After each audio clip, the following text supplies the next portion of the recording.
Once upon a time, the elders would always say, he hides in the shadows of trees and in dreams. When people still remembered the existence of elves, only when your heart is soft enough, kind enough, will he quietly appear.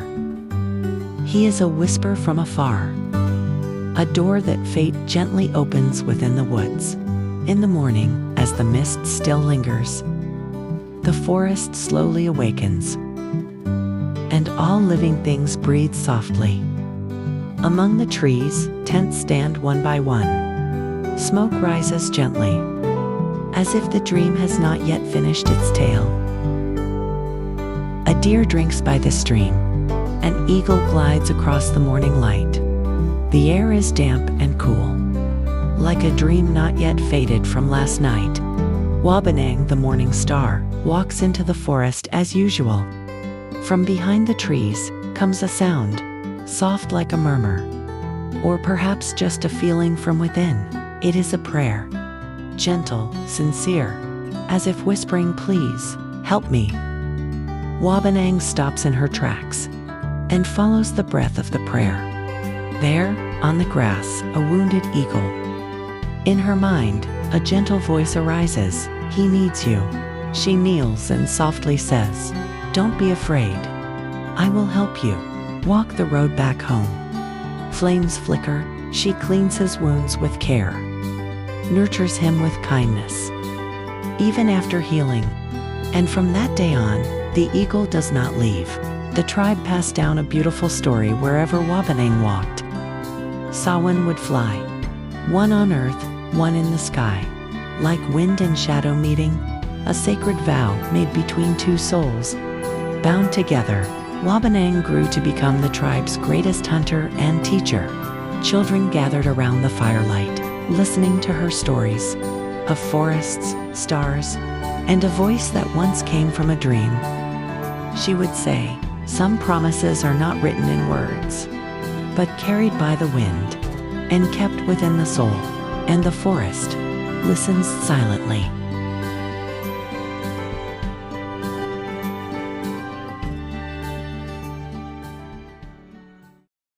Wabanang, she watched quietly and listened with her heart.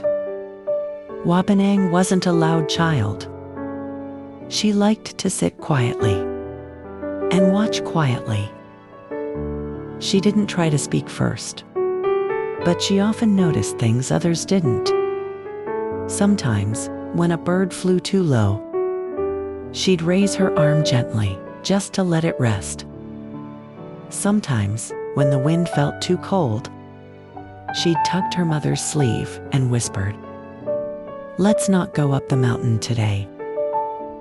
Grown-ups said she could hear the wind. Some called her a blue child. She didn't really know what those names meant, but she knew that leaves had voices, some high, some low. That animals' eyes could change. She just kept watching, quietly, patiently, and never made a fuss. Sawan never spoke, yet he seemed to know everything. Sawan never spoke, but the way he looked at Waban, it was as if he knew everything. He never taught her anything, and yet she learned so much. He showed her how to listen to the wind with his wings, how to sense what's coming just by watching the sky. Wabanang didn't ask many questions. She just watched, remembered, and tried on her own. She didn't copy what he did. She watched, she felt, and slowly, she understood. She didn't just copy, she felt her way through. No one taught Wabanang the things she came to know. Her aim grew sharper, her steps lighter. It wasn't something someone told her. It wasn't written in a book. She simply tried, adjusted, felt her way forward. When the wind shifted, she moved with it. When she slipped, she changed her stance. She was like a stream, bending around stones, glinting when the sunlight touched her. She didn't follow instructions. She learned quietly from within.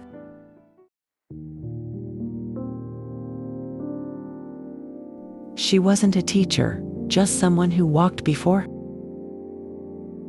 One summer, Wabanang found a child lost deep in the forest. The child looked up at her with eyes that held a little fear and a little wonder, as if she understood everything. "Are you a teacher?" he asked.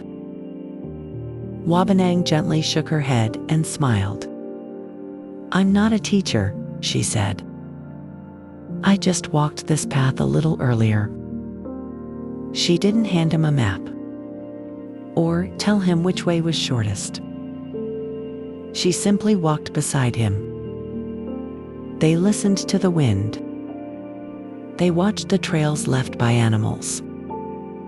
You see, to become a lantern is not to show the way. It is simply to make the darkness a little less frightening.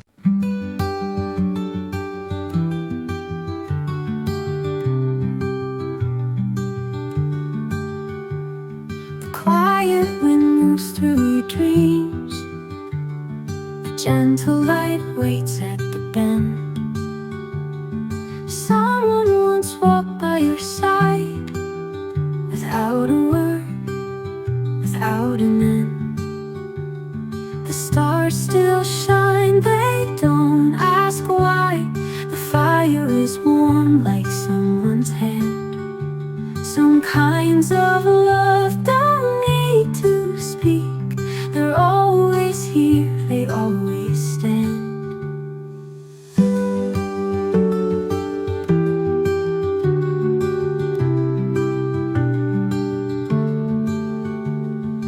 You might forget her name someday, but not the look that held your pain. A single lamp quietly stays, so you won't fear the dark again. The stars still shine, they don't ask why.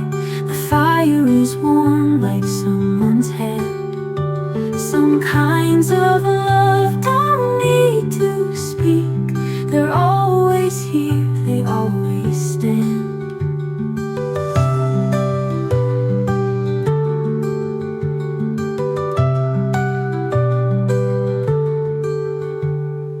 You might forget her name someday, but not the look that held your pain. A single lamp quietly stays, so you won't